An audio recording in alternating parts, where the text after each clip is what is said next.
Hello, hello. Good afternoon, everyone. It is so good that you've been able to join us this afternoon. I'm so excited for us to get started. But before I do, let me just share who I am because I realize a little name thing ain't even up. I got to work on my production, y'all. But I am Keisha Brown, and I am the founder and CEO of Justice Connection.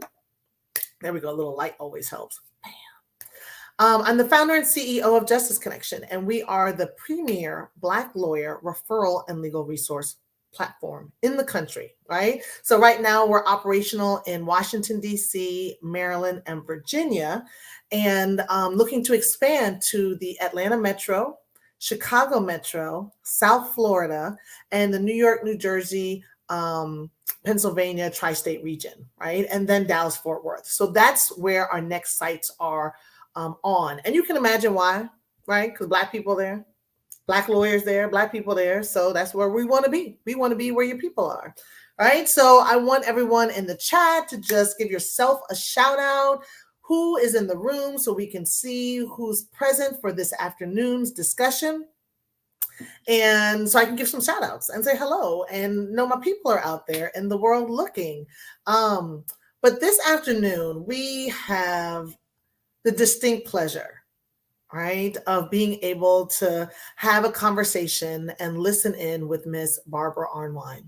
And as you know, for those of you who have joined in on the other Legends in the Law, these do not disappoint, right? I was very clear. I was going all for iteration because, I have my Ben, my Billy, and my Barbara. I had to do all B's, but it was on purpose because these Black lawyers are amazing. And there are Black lawyers who have had incredible impact throughout this country's history, right? From Macon Bowling, who was the first, all the way to TT, who graduated, right, this past law school graduation, right? And so we as Black lawyers at all age points, at all intersections of the law, are making impact and making a difference. And it's one of the things that I am most inspired by and encouraged by in the work that I do at Justice Connection, right? It is truly a blessing to be able to be surrounded by such excellence and people who are committed to their communities, to the profession, to their families in ways that only Black lawyers can deliver. Right. So, hey, y'all. Hey, Matt. Good to see. Girl, now you owe me a call. Okay. I'm glad you showed up. You owe me a call. So let's make sure we make that happen. My girl Novella, good to see you. Deborah, hi. You and I owe a call as well. But I'm very accessible, right? So I want folks to be able to connect. If you're a lawyer, let's make this happen, right? Let's have a conversation about how we can support you in your practice, in your growth, in your business development. I often go and I do business development seminars for Black lawyer associations at law firms. So let me know if you're interested and we can have a conversation. We can connect. All right, I'm gonna stop with all the advertisements in the beginning, and we're just gonna get down to it, y'all. We're gonna get down to it. So I'm gonna let Barbara say hi to Todd Yeary, who's in the house, and Kendra Rivers and others. But Barbara Arnwine currently, okay, is the president and founder of the Transformative Justice Coalition. And when she left her she was at one of the premier civil rights organizations in the country for, 2 decades, over 20 years, at the Lawyers Committee for Civil Rights. And when she left there, she didn't go and say, bye, y'all. I done did my part. I'm about to go to the Bahamas and catch y'all later. No, she dove back in, right? And she's contributed on so much, from the Civil Rights Act of 1991, the 2006 reauthorization of the Voting Rights Act, and literally just being a giant behind the scenes. Because I tell you, there's some folks that folks think are the ones who are leading the charge in the civil rights arena as it comes to the law and policy. But there are those who are in the background, so to speak, right, who aren't known by name by everyone, who have been doing some real work in the trenches. And so that's what makes these conversations so amazing because y'all, I'd be leaving here. I think the one with Ben Wilson, we was up in here quoting Bible verses in the comments. Okay, so without further ado, let me bring Miss Arnwine to the stage. Hello. Hi, thank you. Hello, hello. Now look, I'm gonna give y'all the disclaimer. She don't need to give the disclaimer. I'm gonna give the disclaimer. This woman lost her voice and by the power of God herself regained it just in time for us to have this conversation. So I'm gonna try to make sure that we don't strip the entire thing all over again. But it is truly a blessing, a blessing to have you this afternoon. Well, thank you so much, Keisha. You are so dynamic. I love this program. I read all the comments from the last program and I said, ooh, I can't wait for my time. Yeah. I love it. So I'm gonna dive in. So you little black girl who, was growing up and at some point you had the audacity to say that you wanted to be a lawyer. How did you come to that like realization? It wasn't immediate because, listen, I was raised poor. I had no clue what a lawyer was. I saw Perry Mason on TV. That's the only thing I knew. But when I was 16, I had to be emancipated because I needed surgery, and my parents didn't want me to have that surgery because there was a 50% chance that I would die during the surgery. But I knew that I wouldn't have a life if I didn't have it. So I went ahead and had myself emancipated. So I started realizing there was this other part of the law. And Mm, I didn't at that time envision myself as a lawyer. But when I went to college, got involved in the Black Student Union. And sure enough, we had a lawyer who had to advise us so we could be a legitimate student organization. And I was shocked to find out there was this other side of the law, all of this civil law. And I talked with him. He made me aware. And then years later, our schools got into a dispute. I was at the Claremont colleges. There are 5 colleges okay. and 1 grad school. And they got into this huge, ugly, vicious contractual dispute. And they hired Harold Sanders, a black lawyer, from Harvard, and was working in law at Old Melbourne in Los Angeles at the time, if I'm right. And he needed an assistant, and I volunteered to help. And he told me after I worked with him for a few weeks, he said, "You know what? You're damn good at this, and you really should become a lawyer." And I said, "Me?"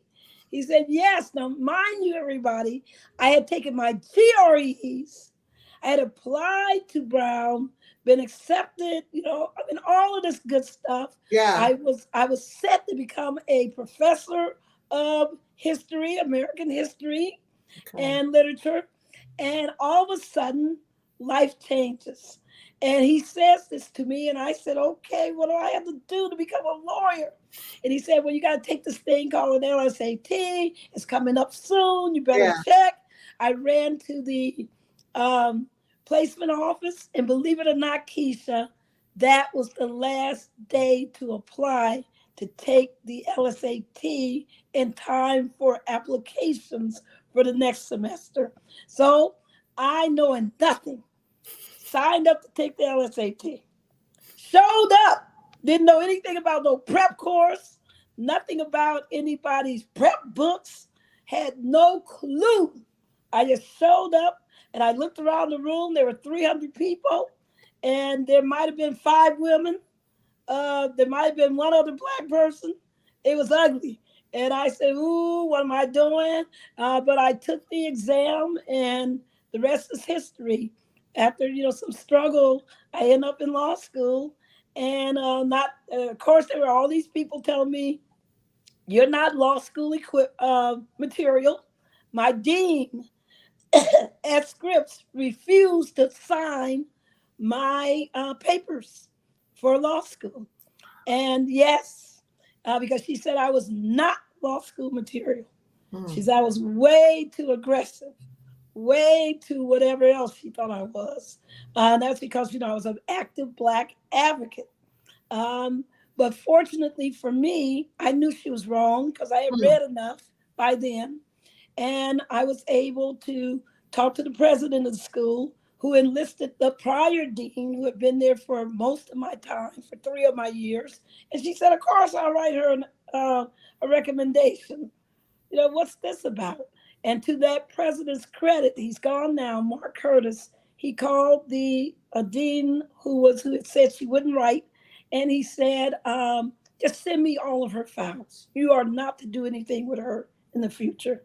I got her. And that was it. And God is amazing. He's wow. wonderful. He's Amen. been there throughout my life. And I thank him profusely because it was the path I needed to be on. Yeah. So I'm floored because anybody who done took any kind of test, let alone the LSAT, right? That's Black brilliance at its best, y'all. I To go in with no test books, I mean, had no clue. no prep course, and be able to pass enough that you get admitted to law. Come on. I mean, I had no clue. I didn't know the books existed. I didn't know the courses existed. My family didn't have lawyers in it. We Right. just had no clue. Yeah. And that you talk about being audacious and bold and just stepping out there on faith. Amen. Yeah. So Yes. then you're in law school, and like, did you know, like, because were you like, oh, I'm a Black woman, I'm gonna become a civil rights lawyer? Or were you like, okay, now I got to figure out what kind of law there is? Because oftentimes I think as Black people, when we go into law school, there's this inherent interest in ourselves, right? In wanting to do good by our community, whether it's through civil rights law or any other kind of law to be impactful, right? And I think sometimes in law school, there's this disconnect that occurs, right? Like literally, we're disconnecting they being the law school and the institution itself, right? Disconnecting us from our original intention, right? Our personal desire to be impactful to our communities. And we end up doing other things that we think pay the bills, are more substantial, are more Yes. honorable, right? As opposed to what was truly our passion. So how did you reconcile what you went to law school for, right? And what you came out doing? Well, I was very certain when I applied for law school that the reason why I would do law school versus teaching, history and literature, which I loved, and especially African American history and literature, I loved. But what really drove me was that I saw these keys, as I called it.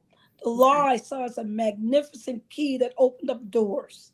Amen. And I knew that my people needed doors open. And remember, I'm a Black student advocate. Remember, I am a woman, a women's rights advocate early. And people are saying, what you talking about, Barbara? And I'm talking about I'm going to be what all the Black women before me have been, advocates for all of us. I didn't know the term intersectionality. I didn't know any of this. But I knew one darn Yeah. thing is that we had to be there for our people. So I was thinking, entering law school, I'm going to be a poverty lawyer. I'm going to help Mhm. people who are poor like myself. I'm going to, fight around the civil rights issues. Those were the things that I knew, and but I didn't understand law school, right? Because remember, again, I am as neophyte, as uninformed, as unmentored, as unhelped as you can be. I have no clue what law school's like. I don't know that it's not going to be focused on those issues. I don't understand how hostile it's going to be to those issues, Mm. especially Mm. at Duke. Mm. Um, so it was a tremendous learning experience. And the goodness of God is that I always had people in my corner. Yeah, yeah. It's amazing how I was just talking to one of my mentees last night about how, God will put people into your path, into your Always. into your sphere, into your circle, right? And so when you came out of law school, right, and you're now a lawyer and you're, starting out, what was it about the who had Like I want to know like that influence over sort of that impact in helping you shape how you would forge your own path, right? Because sometimes we think that we're supposed to do it all on our own, and there are those people who mentor us formally or informally, right? And being able to support us. Who was it that was able to do that for you early on? It was hard. I really had no one. Hmm. You know, when I went to the summer before I went to law school, I was called a traitor by my family because they wanted me to go work. Remember, we're poor. And I'm talking about 3 more years of law school. I mean, of schooling. And they wanted me to work. And I was like, I got to do this. You don't understand. This is the way I will be more effective in the future. You don't understand. I was, and of course, the humanities, of course, is what Scripps um, focuses on. Hmm. And I was at Scripps College for Women, and so the professors thought it was kind of really mendacious, as they would say, to become a lawyer because they Hmm. weren't trying to produce lawyers. Hmm. Remember, the year I graduate, only 5 women from Scripps even thought of going to law school. Scripps is what at that point there's only 8 black people in the school, Wow. and all the other 300 people in our class are white, Yeah. and only 5 of us think about going to law school. I'm Yeah. the only one who went straight to law school, the only one. And but the person who helped me the most, believe it or not, was the president, because he kept saying, Barbara, you don't understand how unique your drive is, because the women here have everything and none of them want to do what you're doing, Hmm. and you're fighting for it. He says, Hmm. you got to understand, hold on to your fight, Come on. hold on to your fight. Hold on to your And fight. I know what privilege is. And I had never heard the term privilege, white privilege. And he spoke about it back then, all those years ago, before that term was ever used. He said, my children are privileged, but they won't do what you're doing. He says, all these privileged girls, who come from very wealthy families, they won't do what you're doing. He said, so keep fighting. He said, don't ever let anybody stop you from fighting. So that helped. It also helped that I had a mama. My mother, now, people don't know, was a civil rights woman. I am what you call a civil rights baby. I was actually born as a protest baby. Hmm. My mother waited until she was having contractions that were very close, because she was very unhappy that the first 3 children she had, they had made her go to the black hospital in California now, the black hospital, when the white hospital was only blocks away. So every time they made her pass the white hospital to go to the black hospital to have her children. So she said, I'm not going to do it on this fourth one. On this fourth one, I'm going to have her at the white hospital. And she waited until she could call not the ambulance, the taxi, and they drove her to the White Hospital because I was crowning by the time they got me there. And they said they tried to take a sheet and tie me into my on top of my mother so that I wouldn't be born there. And the doctor came out and said, what's going on? And they said, oh, this black woman's trying to have a baby at this white hospital. And the doctor looked at my mom, looked at me, and said, oh, hell, we're going to have a baby. We're going to deliver a baby now. And they rushed me in. And the story, and so I'm the first black person who was a patient at that hospital, and the first black baby to be born at that hospital. So I was born into the cauldron. I was born into God's stream. My Wow. mom made that happen. But guess what, folks? All these years of my civil rights advocacy, all these years of protesting, getting threatened to be in jail, locked up and put in jail, expelled, all those things that I went through, she never told me that story. She didn't tell me that story until I was way older, Hmm. way older. And I didn't find that story out until I was literally in my 30s, I think, was the first time I realized it. But she had written about it and she had talked about it before.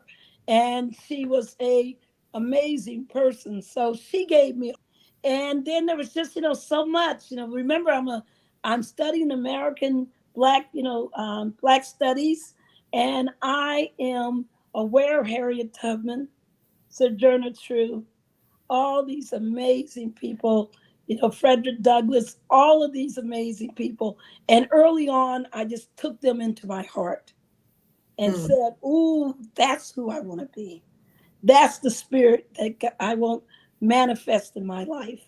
And that has guided me all these years. Because every time I come up against a roadblock, I thought about them, thought about Harriet in the bushes. Come on. Not, I thought about, Sojourner being told that she was too manly acting. I thought about, Frederick being prohibited from reading, writing, learning, and how brilliant and excellent and amazing they became, and how we would never be who we are without them. So that became who I am.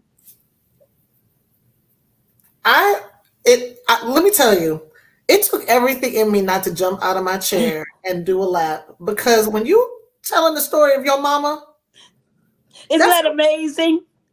Amazing. My brother Saleh said incredible. Isn't that amazing?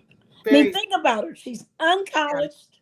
She did finish high school. She's married to a man who did not finish high school. She is, in California when she was born and raised in Louisiana. And she is bold enough, yeah, courageous enough, determined enough that she did that. yeah. No, And that is. I mean, everybody needs to be putting little black queens in their emoji in the comments, because shout out to your mama, who is, and it reminds me too on how all of us need to tap into who we are before we became who we are, right? Because yes, someone planted a seed for us. And sometimes we don't always know what that seed is, right? You didn't find it out until you were in your 30s. But everyone who is listening today and forward, you got your own story. well, it was always funny, Keisha, because Yeah. my mother would always tell me, I would take you to that hospital and you would turn your nose up at the nurses. And they were pissed off about it because, you were this black baby at this hospital. And you were their only black baby. But I didn't know the full story.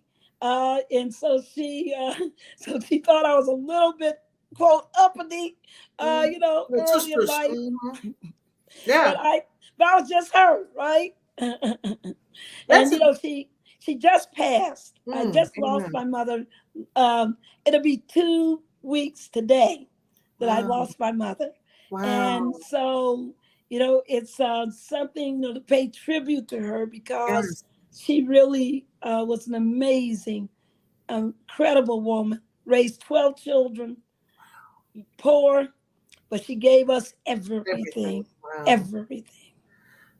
Shout out to the ancestors who are here and your mother, and thank you for blessing us with that really intimate story that I know was so well received, and folks are just giving their comments, and just how sometimes when we know our history, personal Yes, history, because you shared the collective history that empowered you, and your personal story, your personal history that inspired you, right? Those are so yes, essential for us to know. We've got to know our collective history as who we are as a people.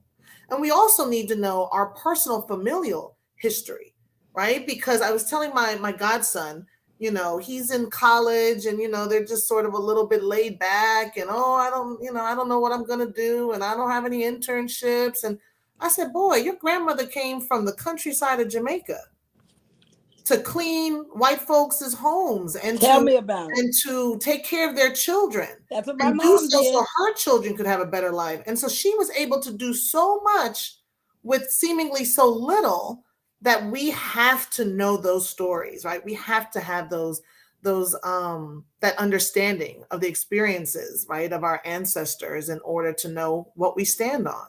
And also, we got to really believe that there's something special about us, Mm, that we're not here as some kind of trash, that we're here because there's something special amen. that resides within our life force, and that we got to believe that something good is going to come out of our lives, and that we don't know what it might be. There are times when we really do hit walls where we're like, whoa, what do I do next? Oh Mhm, my God, how do I overcome this? And mhm, there are times when we can't see the light, we can't see the mhm, direction. I mhm, understand that. I have no problems with that. I've been there.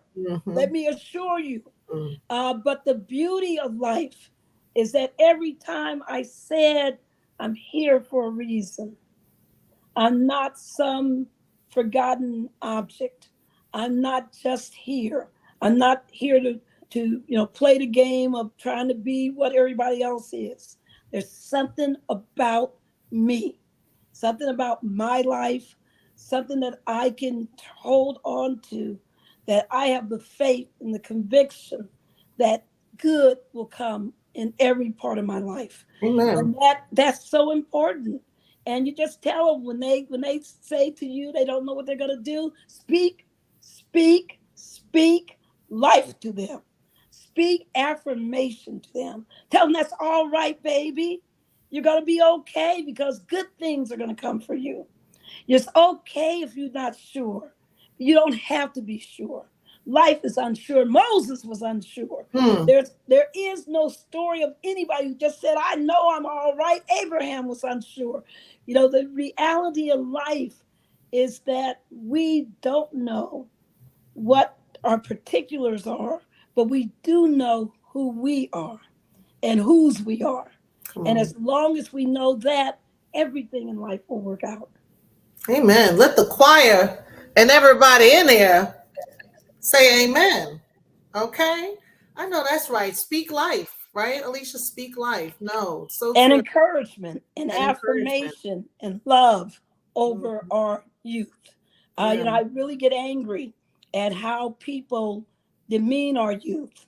Talk about, oh, they ain't nothing. They don't know this. They don't know that. I'm like, well, what did you know when you were their age? What did anybody know when they were at their age? Give them the investment, put the time and resources into them. Don't be telling me what they ain't when you haven't done a darn thing to help them manifest who they can be. Yeah. So it's up to us to reach out, embrace, and shower people with love. Because if I hadn't been showered with love, Come good on. Lord, have mercy. Could I be here now? No. And I Amen. was and I I was agree. blessed. So many Mm-hmm. good people in my life. Mm-hmm. Mm-hmm. Wow. Wow. So Barbara, I wanna because look, I was about to go back to the Hallelujah Choir, and I said, Keisha, if you don't get to the Lawyers Committee on Civil Rights, some of these folks gonna be Sorry. like, "What in the world?" So I do want to ask you, right? Like, I want to touch on that a little bit. You were there at the Lawyers Committee on Civil Rights, talking about everything under the Yes. sun, really, when it comes to civil rights, and I mean, I could only imagine you had so many memories, right? When at your time there, highs and lows, good and bad, and but what do you like? What do you take from that experience, right? Like, what do you take from that experience? Like, what is one of the high points that you are like, yeah, this really this one made me feel good, right? Ah, well, first of all, you got to remember that I came through legal services. I spent a good 7 years in legal services. We're in North Carolina, working with people in the most rural of counties you can imagine. And I mean, where you like, where is the city? And the city is nothing but the four crossroads, because that's it. That's Yeah. where the bus stops. I have done that, and I have worked with people who have been just totally beaten to the ground, and have had to. But those were my clients, so that helped me. lawyers committee, I could never have stepped into the role of the Mm, lawyers committee without the legal services experience. Then I went to the Boston lawyers committee, and Boston was on fire, hellacious, mm, racism yeah. all the way through the roof. And I had never seen, even though I had been in North Carolina, had been in good old Southern California, Hmm. I had Hmm. never seen racism like I saw in Boston. Oh yeah, they Uh, got that cold oh, weather, that honey, cold heart too. honey, It's time honey, to, the N word was like second nature, and wow. I was like, whoa. And so so it was really good to be in that environment and to be able to fight, and to have a fighting staff, a fighting organization, to really step in. So what I've learned all the way through, and by the time I get to the National Lawyers Committee, what do I know? I know the following: Hmm. that people will often try to clip your wings, Hmm. and that it's our obligation to say, hell no, I am an eagle, I fly. Come i on. don't i don't sit around on the ground eating crumbs of what you think is your wisdom. I fight, and I will fly to the heights that I'm destined to achieve. So that was one thing. Second, conventional wisdom is dumb. That it's there's nothing wise about it. It's stupid. That when people are telling you this is the only way it can be done, this is the way that it's always be done, this is what the polling data says, blah blah blah. I said no. The world is what we make it. It's how we shape it. Is what we understand. And fight after fight, I have had to deal with that. Where people have told me, shut up, don't talk, you're going to lose your job, etc., etc. And I have said, I stand where I stand. I will not be deterred. Third, that's the most important thing: be bold. Always be bold. I mean, people are, Elaine Jones, formerly of the Legal Defense Fund, NAACP, always told me, Barbara, never let anybody make you a lump on a log. Hmm. Get out there and do the work. Don't let people scare you, intimidate you. Don't do it. You have to be who you are, and don't let people, because there's always people saying, oh, that's not feminine enough. Oh, that's not bold enough. Oh, that's not black enough. Oh, that's too black. Always you got mess going on. And Hmm. you got to be able to stand in there and say, no, this is who I am in this moment, and this is what needs to be done. And so I learned that. So by the time I got to the Lawyers Committee for Civil Rights under Law, I knew what needed to be done. And I told them when they hired me, I'm going to shake it up. I did. I said I shook it up in Boston. I shook it up in North Carolina. That's who I am. I'm a shaker, because things are stuck, and they're Hmm. stuck in a pattern that's not good for people of color, not good for this nation, not good for people who are low income, that we have to shake it up. We Hmm. got to change it. So I came into the Boston Lawyers Committee, and they told me I was a little bit too tough. And I said, hey, we got people running around here killing black people because they black. And Hmm. you're going to tell me I'm too tough? No way. Right. And so it was all about, and third, fourth, never let people tell you you're the only one. Hmm. Because I know darn well that my brothers were smarter than I was. They didn't have the opportunities I had. I know darn well I've met people on the street who are 10 times, 100 times more brilliant than I'll ever be.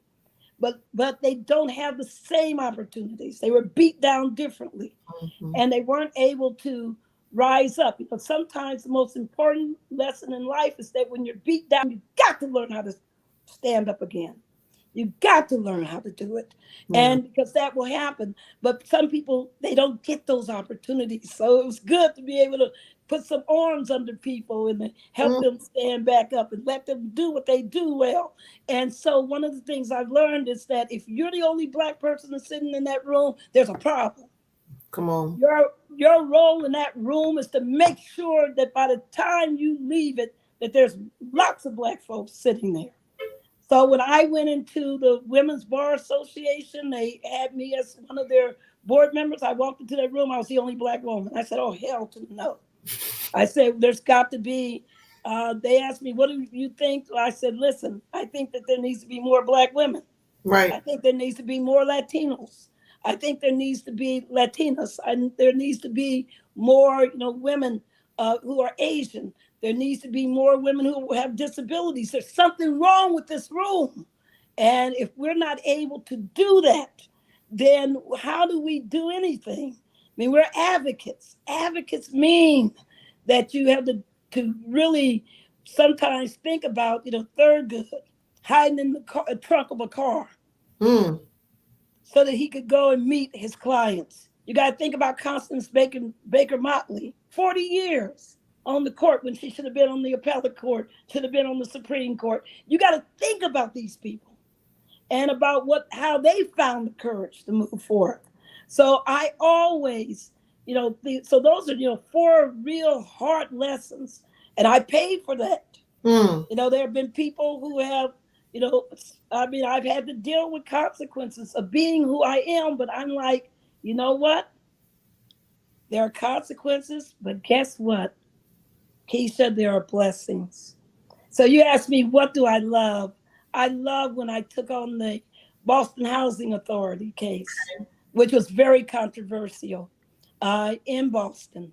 My board, there were people on my board who honestly wanted to fire me for taking the case.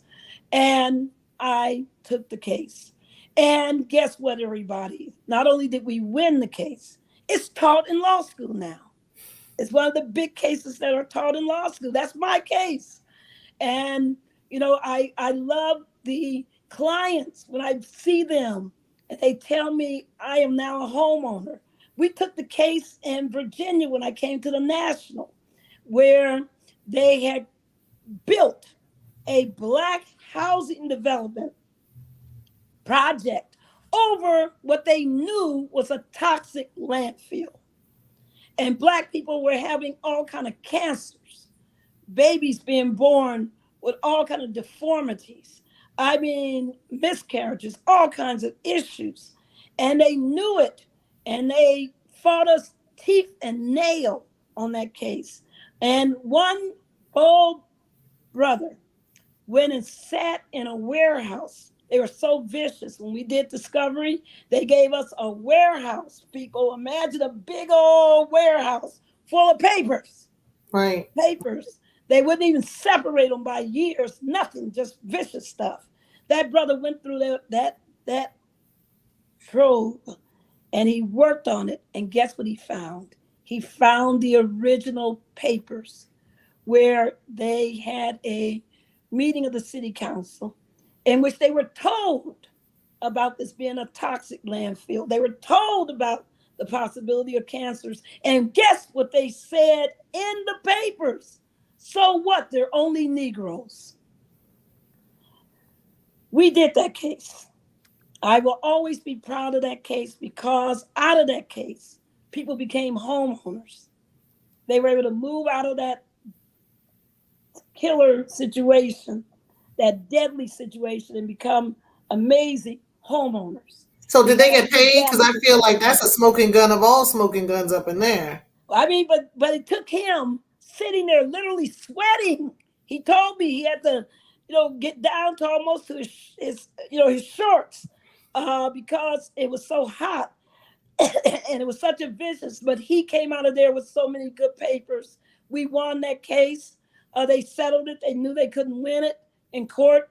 When we had battles after battles like that, but everywhere there were amazing clients. Oh, my clients, I love them to this day. Oh my God, it was Miss Pearson.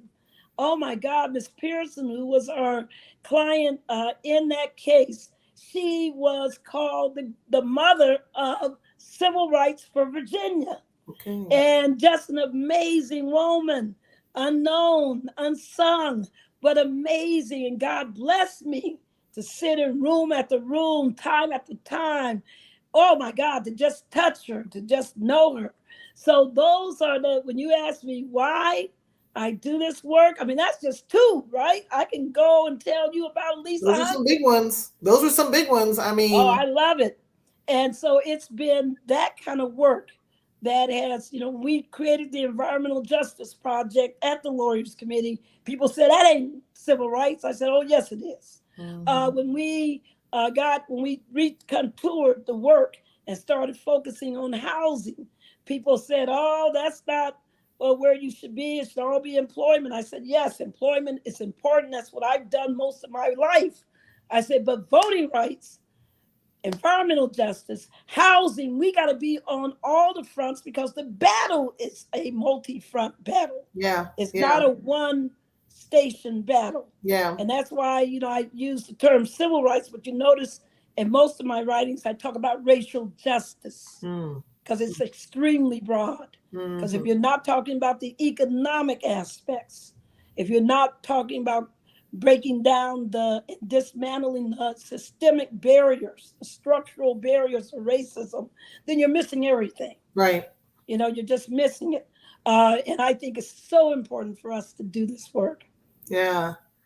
Ooh, child. I just so I get so wrapped up and I'll be like, forget the next question. Let's go back to what you just said because, it is those monumental cases, right? That go on we don't hear about, right? Like especially Right. back then, they didn't make the news. There was no feature on CNN about what had happened and how this was, turned around and the fight and the people behind the how do we, what is it that like so those of us who are lawyers, we know some things we don't.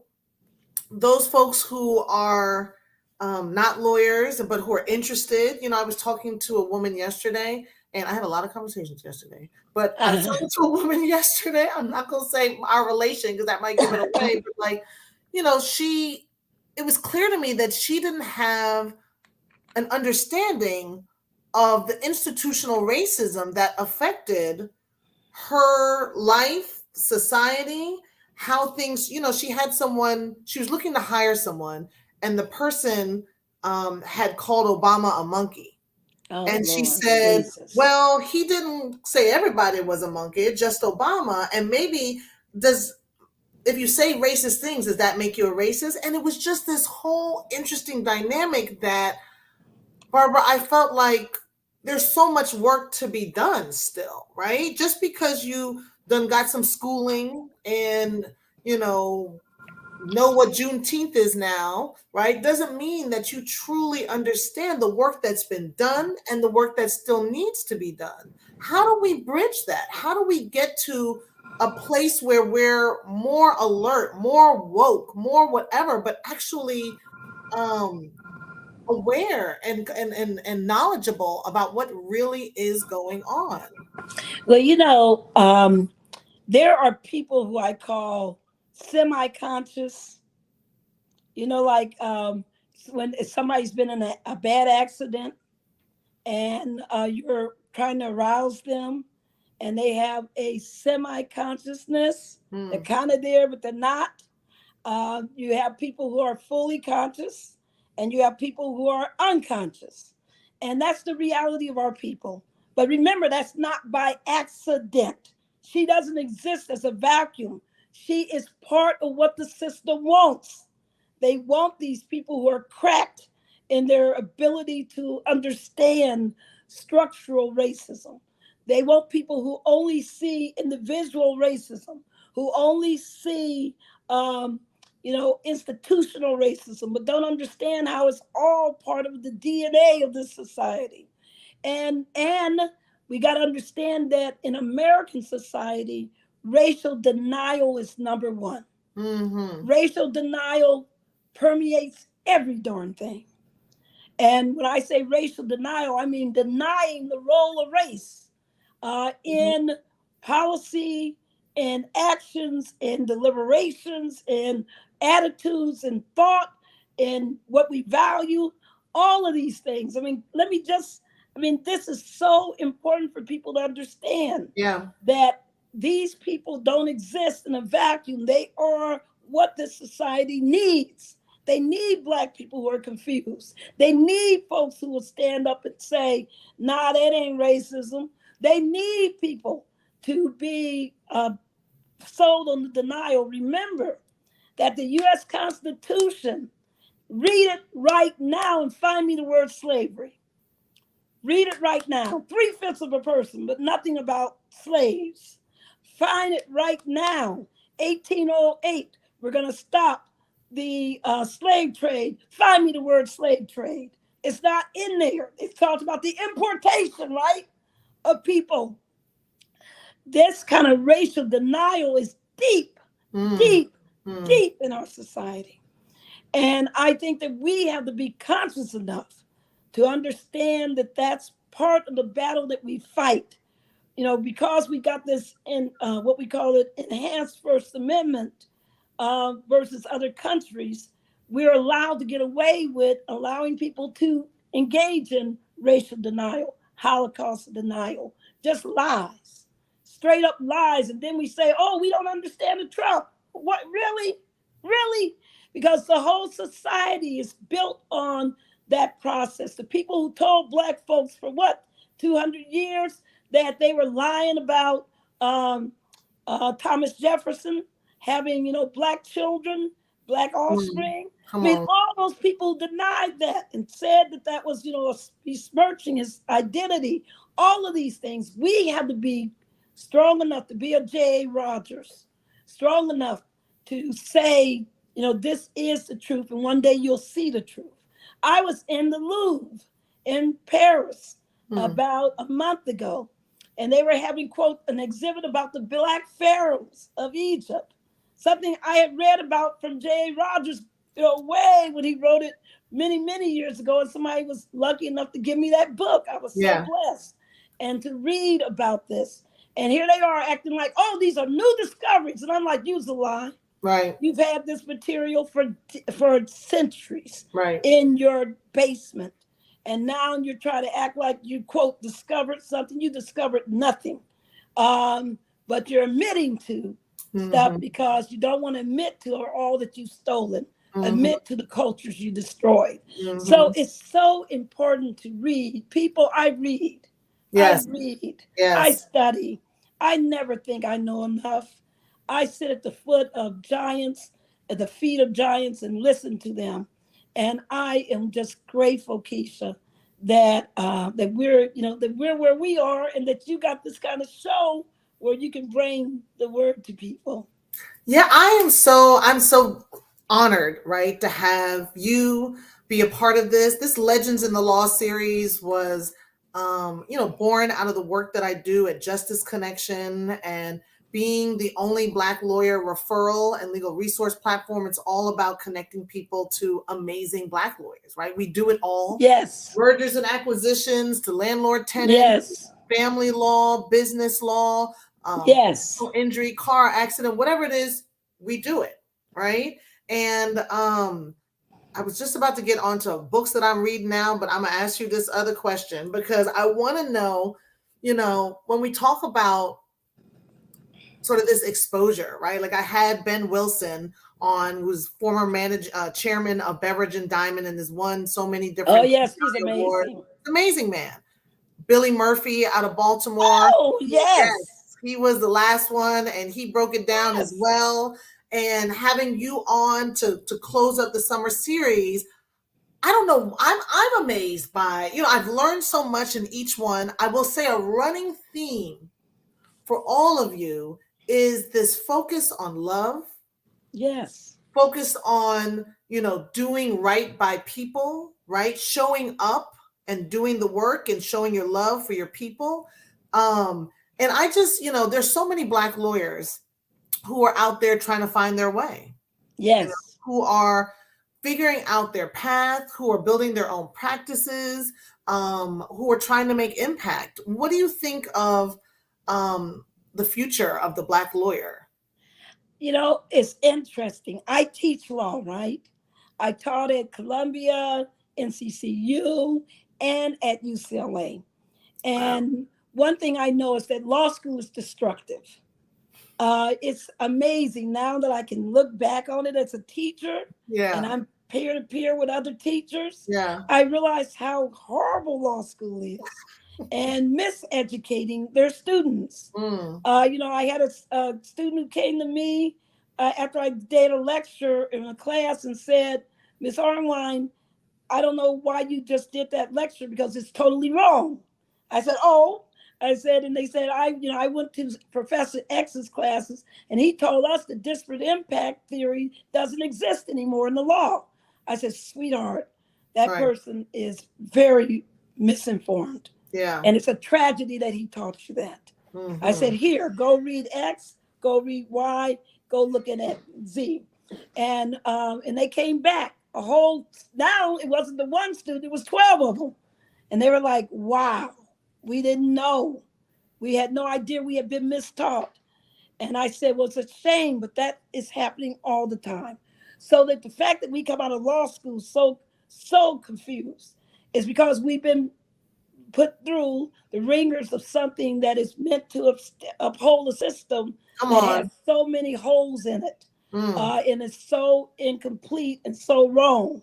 And so part of the thinking when you're in law school has to be that duality of I gotta learn it, I gotta be able to do it well, because this is the law as it is taught, but I also gotta question every darn thing about it because none of it is in and of itself wrong. I told my professor when I was in law school that because he was deriding the Bakke decision and saying group rights isn't rights, blah blah blah. And I said, well, aren't there such a thing as protected classes? And and doesn't that mean some level of group rights have to be recognized and protected? And he was pissed off. So we gotta understand that part of being who we are is being courageous. You Mm. gotta be bold enough. You gotta be centered enough. If you think you're bad, when I say bad, meaning good, bad, that you're tough, you're the best, then how the hell do you think other black folks aren't? you know and I'm always tickled at the black lawyers who will tell me they won't hire blacks to do other work, and I'm like, really? Because we have to have that kind of broad faith in ourselves. Yes, love is everything, but love is like faith. If it doesn't have any actions to it, Mm. it means nothing. Mm. You got to act on it. You got to be strong enough and visionary enough, resourceful enough, believing enough, faithful enough to know that you'll be taken care of. And I've been in so many situations where people have threatened me, and I've had to say, it's going to be all right. Yeah. No matter what happens, I'm going to be all right. And I have never suffered in that way, economically or otherwise, since I started becoming a really stronger person. And I just think that people need to really believe in themselves. I mean, regardless, Keisha, who you are, who I am, there are hundreds of people out there who have roles to play, Yeah. important roles, That's right. beautiful, incredible roles. We need them to do that. Yeah. I'm so blessed. One of the things that God has put in my life is not only the Transformative Justice Coalition, which I formed when people were saying, go ahead and retire. And I was like, retire? Are you kidding me? Do you see the mess we still got in front of us? Do you Yeah. Yeah. understand what's coming? I knew Trumpism was coming before it ever appeared. Mm. I knew that the logic of a Republican Party built on a Southern strategy meant we would have voter suppression, Yeah. meant that we would be in all of this fight. I understood that. And I wasn't about to retire, but God sent me Daryl Jones. Mm. Daryl Jones, as bad as they come. I mean, that brother's not only a damn good lawyer, his creativity is amazing. I have none of his skills when it comes to creativity. I just sit back and let him do his thing. And I just sit back and and just enjoy it. But that's part of who you gotta be. You can't say everything's gotta be my way. You gotta be expansive enough in your heart, expansive enough in your understanding to let people be who they are, to let them show off, show up, show off all the time, Yeah. and to encourage people to be their best. And he just amazes me. And so I've had him. I got Lynn Whitfield. I got some good people, let me say, that are constantly in my life who I work with, and all the volunteers. I mean, we have what, TJC works with 300. God knows how many volunteers all over the country. They're Wow. amazing people. So I just am sitting here today talking to you, Keisha. I am one grateful woman. Amen. Yeah, amen. How can others volunteer with the Transformative Justice Coalition? They can go to votingrightsalliance.org. We have a whole volunteer portal, votingrightsalliance.org, and they can sign up. We also, our main website is tjcoalition.org, and you can sign up there. We're about to start our organizing for the fall. And when I say start, I mean having our meetings, our weekly meetings with people all over the country to talk about what's going on in their states. Obviously, we've been working on this 2022 election since last year. So it's very important that people become involved. We want people to be part of us. We need your skills. We need your engagement. We need your leadership. Amen. Awesome. Awesome. Oh my goodness. Thank you so much. Thank you so much for being here. You have been above and beyond just a beautiful blessing for me, and I know others who are watching today. So inspiring, um, so many words of wisdom that you were able to share with us. And folks have been putting your quotes. We have to believe that there's something special about us. I know that's right, Keith, right? Like powerful. I can't wait to just share all these clips. And Barbara, any way that we can be supportive, those of you who are interested, you can go to tjcoalition.org. You can also go to votingrightsalliance.org to volunteer. And I just think this is our first, not our last reunion, because Barbara and I actually met when I was civil rights director for Baltimore City. And that was so much fun. Yes. She was our civil rights speaker, and she did a workshop. It was just awesome. So it's been such a blessing to know you over the years. I appreciate you coming, especially, with the y'all. If I hadn't told you that she had lost her voice, you wouldn't have even known it, because this woman brought it anyways, 150%. So thank you so much, Barbara, for being with us this afternoon. Thank you. Yes. Thank you all for tuning in. This has been, whoo, Lord, I know, right? Good stuff. I'm just so excited and grateful. I'm grateful for all of you who have been joining us and forwarding and sharing. Please believe it's so much appreciated, right? The algorithm is a beast, and if you don't comment or like on something or share it, it will bury it like nobody's business. And so if you're on YouTube, thank you for tuning in, subscribe, share this with others. If you're on LinkedIn, definitely follow Justice Connection. You can follow myself as well. Stay in touch. I'm always interested in connecting with community groups. We bring lawyers out to be speakers. So your church, your sorority, your civic organization, your conference, hit me up, because I have the most dynamic, excellent Black lawyers who practice everything, who can talk about business law, who can talk about civil rights and knowing your rights, who can talk about employment law. And we've been all over. We'll be tuning in. Actually, we'll be presenting. I'll be hosting a panel at the 9th annual HBCU Pre-Law Summit coming up. So please don't be a stranger. You can follow us on Instagram, Facebook, LinkedIn, Twitter, although I'm never on Twitter, but you can go there too. And that's it. Right. If you're interested in Justice Connection, I should do a little commercial at the end, y'all, because this is what this, it's got to do this.